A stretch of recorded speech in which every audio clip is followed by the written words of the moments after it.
Praise the Lord. இன்றைய பலப்படுத்தும் வார்த்தை சங்கீதம் 19வது அதிகாரம் 7வது வசனம். Psalm chapter 19 verse 7. கர்த்தருடைய வேதம் குறைவற்றதும் ஆத்துமாவை உயிர்ப்பிக்கிறதுமாய் இருக்கிறது. The law of the Lord is perfect, reviving the soul. ஹல்லேலூயா.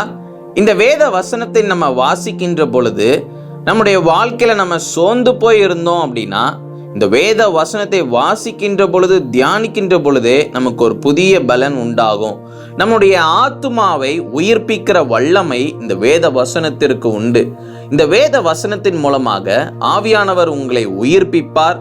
அவர் உங்களுடைய வாழ்க்கையில மரித்து போனது போல இருக்கிற எல்லா சூழ்நிலைகளையும் மாற்றுவார். அவர் அற்புதங்களையும் அதிசயங்களையும் செய்வார். வார்த்தையின் மூலமாக உங்களுக்கு ஒரு விடுதலையை தருவார். இயேசு கிறிஸ்துவின் வார்த்தை நம்முடைய வாழ்க்கையில நம்முடைய ஆத்துமாவை உயிர்ப்பிக்கிறதாக இருக்கின்றது. அப்போ இந்த வேத வசனத்தை அனுதினமும் நீங்க வாசிங்க, தியானிங்க. ஏசப்பா, இந்த வேத வசனம் மூலமாக என்ன உயிர்ப்பிங்கப்பான்னு சொல்லி நீங்க ஜபத்தோட நீங்க வாசிக்கின்ற பொழுது நிச்சயம் உங்களுடைய ஆத்துமா சோர்வாக இருக்கின்றது. அது சோர்வடையாது.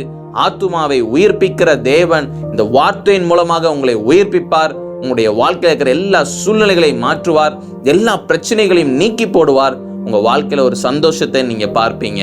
அதனால வேத வசனத்தை நீங்க வாசிங்க, தியானிங்க. ரொம்ப சோர்ந்து போயிருந்தீங்கன்னா வேத வசனங்களை எடுத்து வாசிங்க, தியானிங்க.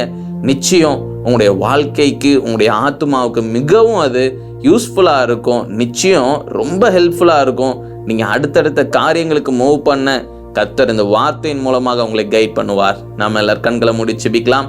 எங்களை நேசிக்கிற நல்ல தகப்பனே, இயேசுப்பா, இந்த நாள் ஆண்டவரே, பிள்ளைங்க சோர்ந்து போயிருக்கிறாங்க. உங்களுடைய வார்த்தையின் மூலமாக பிள்ளைங்களை இந்த நாளை நீங்க பலப்படுத்துகிறதுக்காக நன்றி செலுத்துகிறோம். ஆண்டவரே, இந்த வேத வசனங்கள் மூலமாக பிள்ளைங்களை பலப்படுத்துங்க. ஆத்துமாவை உயிர்ப்பீங்க சுவாமி. இயேசுப்பா, நீங்க அற்புதங்களையும் அதிசயங்களையும் செய்யுங்க, பலப்படுத்துங்க. இயேசுவின் மூலம் ஜெபிக்கிறோம் பிதாவே. ஆமேன், ஆமேன், ஆமேன். கர்த்தருடைய வேதம் குறைவற்றதும் ஆத்துமாவை உயிர்ப்பிக்கிறதுமா இருக்கின்றது. இந்த வேதத்துல நீங்க எங்க நீங்க தேடினாலும் குறைவே இருக்காது. கர்த்தர் இந்த வேத வசனங்கள் மூலமாக உங்களை நிறைவாக உங்களை வழி நடத்தி கர்த்தர் உங்களுடைய வாழ்க்கையில எல்லா காரியத்திலையும் உங்களை உயிர்ப்பிப்பார், உங்களை ஆசீர்வதிப்பார். God bless you. Have a blessed day.